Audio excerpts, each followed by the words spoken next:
Hey everyone, welcome to the first episode of The Photo Show. My name is Brian Matiash. And so this is going to be very much kind of laboratory science right now. I've been on this kind of live stream kick for a while because there's just something about it, especially with Facebook, that has such a huge social graph. Everyone's on it. And the fact that they're doubling down on live streaming, especially after their recent F8 conference, it's just one of those things where you probably want to be here. So what I thought about doing was taking some inspiration partly from The Daily Show and partly from some friends that I'm going to talk about in a few minutes, and build a show dedicated to photo and tech. So this is, I think, the very first daily show for Facebook Live that's dedicated to photography. And I have some stories that I want to share with you every day. I'm going to try to do this every day around 7 p.m. Pacific. And you'll have to excuse my voice. I'm battling a gnarly cold, but I think it's on the way out, so that's really good. So if you see me looking over, that's because this is a one-man show. It's just me in my home studio here in Portland, Oregon, and I want to show you some kind of graphics and stuff to tell you about the stories. So with that, let's start here. I'm going to kick off the first story that we've got here. So a couple of days ago, ON1, which is a Portland, Oregon-based software company that makes photo editing software, announced a pretty big update to their photo suite, or their line of products, with the ability to edit RAW files. So I used to work at ON1 for about 3 years. I was their curriculum and education manager. And it was one of those things where for a long time the goal was to kind of be a partner to Lightroom, because a lot of photographers use Lightroom, and I use Lightroom too. But there has been a legion of ON1 users who have been asking for RAW support. So, working with ON1 and then working at Google with Nick gave me an appreciation for RAW. You don't just do RAW. There are open source RAW libraries like DC RAW, but if you want to try to do something different, you have to build your own RAW engine. So I've known that ON1 was building this for quite a while now. In fact, I wasn't sure if it'd ever see the light of day, but I'm so happy that they announced it. Basically, what ON1 is saying is that by eliminating the need for a catalog, you'll be able to browse and work on your photos much faster. There's still going to be a database. I think there was some confusion about, well, how are these the changes I make to the RAW files, are they going to stay? Yes, there's still going to be a lookup table. There's going to be sidecar files, as far as I can understand. But from the demos that I saw, and you can actually see the videos too that were posted by ON1, it's looking like there will be some pretty robust RAW editing, and it's supposed to be really quick. What's also cool is that they're gonna bring over that non-destructive editing to their other modules like effects and portrait and enhance. So you can make changes and not worry about them being baked into your photo file. You can go back and make some other changes down the line. What I'm hoping for personally is the key to having the software really become robust and fast is that you want to make sure that you push as much of the control to the GPU, so the graphics processing unit of your computer. Right now, a lot of the controls are still being handled by the CPU. But when you have a computer, like I have this iMac 5K, and I sprung for a more robust, discrete GPU. So that's kind of the video card, from old school terms, of your computer. That video card, or that GPU, the primary function of it is to work on these kinds of tasks, as opposed to using the CPU, which is running the rest of the apps. So the long and the short of it is, if they can get more of those controls over, I think we'll see some really, really cool innovations. They haven't announced a price yet, and I don't know when it's going to be available, but I suspect it'll come out soon. I'm just looking through here to the comments. So again, one-man show, and I want to make sure that I'm fielding comments. I know we had some issues launching, but so far, I'm hoping that everyone sees it. All right, so absolutely, if you have questions, leave them in the comment section below here. I'll gladly field them. So let's go on to our next story. This is kind of something that is near and dear to me. Sony just yesterday announced updates to the A7R2 and the A7S2 firmware. So I would love to have some sort of a poll or something of how many people actually keep their firmware of their cameras up to date. And if you're a Sony user, I really hope that you are paying attention and updating your firmware, because not even with this firmware, but with previous firmware, Sony has been doing some amazing things by enhancing functionality that wasn't even there when the cameras first shipped. Like with a recent firmware update from earlier this year, or was it late last year, they added uncompressed RAW capabilities to existing cameras. And after working in this industry for as many years as I have, not just as a photographer, but with these companies, having a company dedicate engineering resources to build functions in a legacy model is almost never unheard of. Usually firmware updates are made to fix massive problems. So some of the things you can kind of see with this new firmware update, probably the most important one is for those users who own kind of the less expensive and slower SDHC version of the SD cards. So if you look on your SD card, you'll either see an SDHC or SDXC. You can now record 4K using the SDHC, which is a slower, less expensive SD card. Let's see if there are any questions, though, really quickly. That to me is a huge thing, because there are a lot of people who they either can't afford or just don't have, or they don't know about SDXC cards. And up until this new firmware update, if you tried to put an SDHC card in to your camera and set it to the 4K record, you get an error saying no. In 4K it'll be referred to as XAVCS or something like that. But you get an error saying you can't do that. You need an SDXC card. Now that's not the case anymore.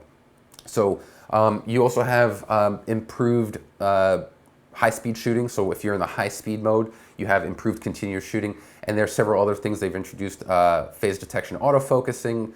So again, this is for the Sony A7R Mark II and the A7S Mark II. If you want to find it, just Google Sony A7R2 firmware. The first link that came up for my searches was to the Sony customer support site under the Sony Alpha section of their page. So you'll download it. They have Mac and Windows binaries. Just so you know, firmware updates aren't the fastest thing in the world. They take 10 to 15 minutes per camera. So I've got several cameras that I need to update. I haven't done it yet, but I will.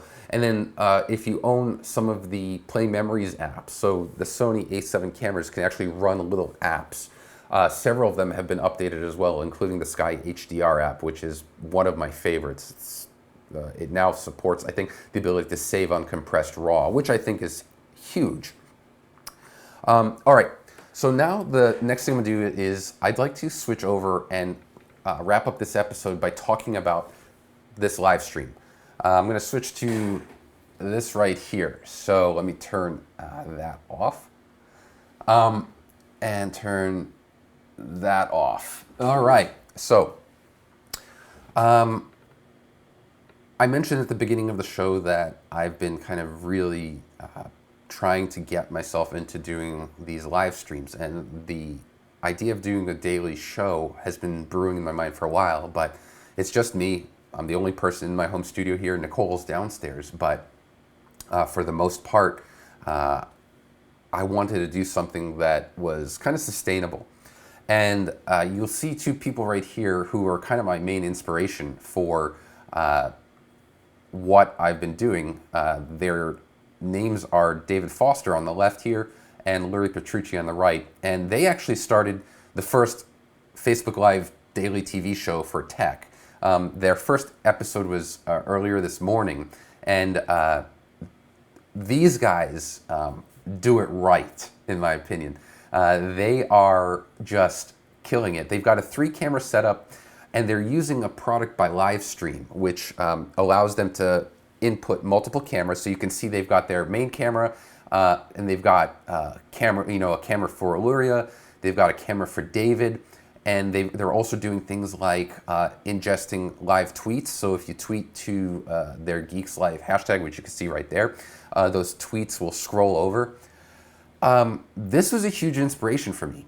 Now, granted, they're using David's brother Philip is kind of acting as the director, so he's controlling which camera switches where. And one day, maybe I'll get to that point where we can have a multi-camera, multi-person setup. But for now, this is very much just me. So in the spirit of sharing, because I really do think that everything about what we do here is about sharing, I wanted to show you just how I have things set up. It's not the cheapest thing in terms of hardware and software. You can go live from your phone. That's if you've watched my live streams before, that's how I was doing it up until today, was just using my phone, and I complained about it a lot because you can't compete. Where if I have my Sony a7S II, you can't compete in terms of optical and audio quality. So let's start really quickly. I'm going to go back to this setup here. So just to talk to you here about this, what I've got is I have a Sony a7S Mark II that is mounted with a Sony FE24 to 70mm f4 lens, and it's at 70mm, so it's tight on me, and it's focusing in this region. So as long as I stay here, I should be in focus. And below it, I have an Atomos Ninja Assassin, which I use as my monitor so I can see myself. And that's important because the camera is actually sitting inside of a teleprompter made by ICANN. And so I use that primarily to, if I'm doing videos and I need to have some sort of notes like bullets or a script, I can actually have them displayed without having to look around or look down. And that to me is very, very important. So you've got that going on. Now, it's connected to, I'm gonna just kind of reach over here, and it's connected to this guy. I got this today. And what I'm gonna do is I'm gonna switch over back to my computer so I can show you specifically what I'm using. So I'm gonna jump back here, and let's go to this product. So this is, you can see I purchased it yesterday, and thank God for Prime. I had 8 minutes to place my order in order to get it next day, so I got it this morning. And it's a Blackmagic Design Intensity Shuttle Thunderbolt. So what without this, there would be no show, period. Because what it allows me to do is take the input. So from my A7S Mark II, it's going from a micro HDMI cable to HDMI into the Atomos. And then the Atomos has a pass-through. So it's going from HDMI to HDMI into this. Basically, it's going into that right there. That is the receiver port, the HDMI in. And then it connects to the computer through Thunderbolt. Now, the wonderful thing about Thunderbolt is that it's not only sending the data, but it's also powering the unit, so there's no power cable. So that you can see in the US is currently going for $227.05. And I was concerned because it has 3-star reviews, which is not very good for products. But, it's an economical solution. And that's just the hardware, though. You actually need to broadcast. So I did some research, and David Foster, who I reference here, let's just kind of highlight these two guys. Let's get right there. You ever pause on a video and it just kind of like, it's the most awkward?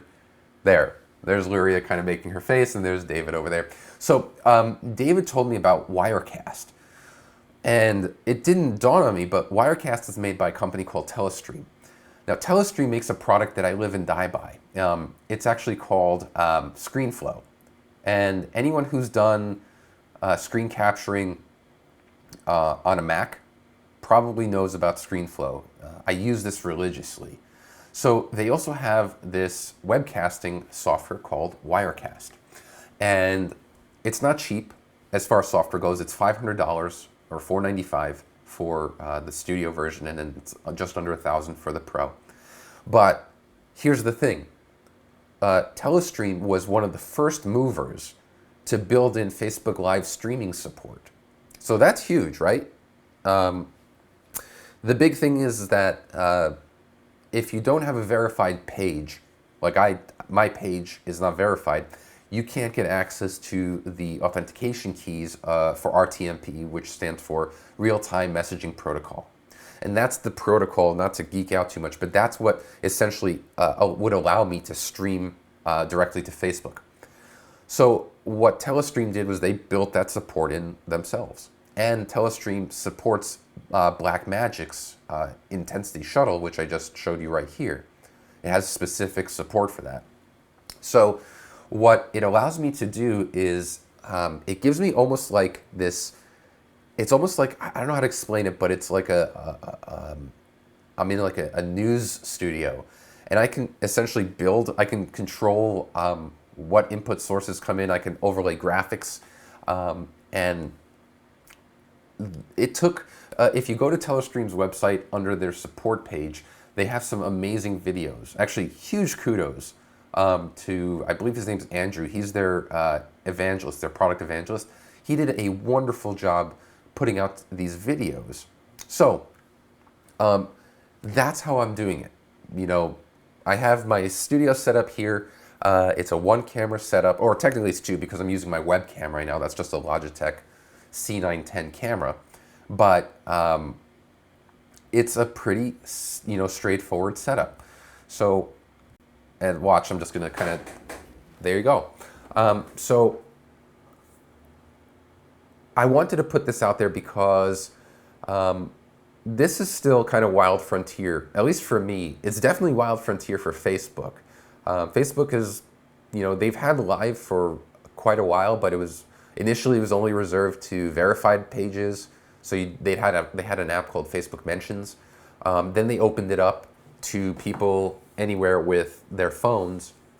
And then at the F8 conference, they opened it up to making live broadcasts into groups and pages, but still pretty much only through your phone. And it's not the best quality.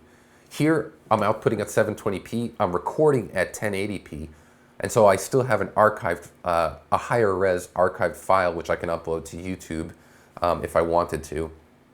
And that's basically my strategy. So every day, I read the tech blogs and photo blogs every single day, and I thought, why not put together a news show using Facebook, because that's where everyone is, and share some of the stories that are important to me. I also run a weekly Q&A, photo Q&A session where members of my photography group, Evolve Your Eye, which you can find by going to evolveyoureye.com, ask me questions that are either business related or kind of creativity related. I might bake those into this series, as well as interviews with photographers or other creatives, and just kind of broadcast those. There are a lot of ideas that I have, but this is the first episode. It's kind of like a proof of concept, and I'm really excited about the potential, especially for just kind of reaching out to people who I never could reach out to on the world's largest social media platform. So with that, I want to see if there are any questions. This is kind of new. This is definitely kind of different in terms of fielding questions. I want to make sure that I get them live, but obviously I'm not looking at the camera, I'm looking at my display. Oh, David. Okay, so David's saying that it's tech and lifestyle. He doesn't want to get pigeonholed into tech. So the Geeks Life daily podcast or daily show on Facebook Live is not just tech; it's also lifestyle. And it's true, as you can see, they have all kinds of Captain America and Wonder Woman and comic book stuff. They're great people, and I strongly recommend you follow them on their page at Geeks Life And every day, Monday through Friday at 11 a.m. Pacific, they've got a new live show going on. And you can see today's show right now. Colby, get an assistant. Oh yeah, Kodak, that would be nice. So that's that. I don't think there are too many other questions, but for now, I just want to thank you. I have every intention of doing episode 2 tomorrow. If you've got any kind of news stories or things that you want covered, feel free to message me. It's pretty much impossible not to find a way to message me. You can do it through Facebook Messenger or email me or go through my contact page on my website, which is matiusz.com. And that's that. So thank you, everyone, for joining me today, and I look forward to seeing you on our next episode of The Photo Show. Have a good night, guys.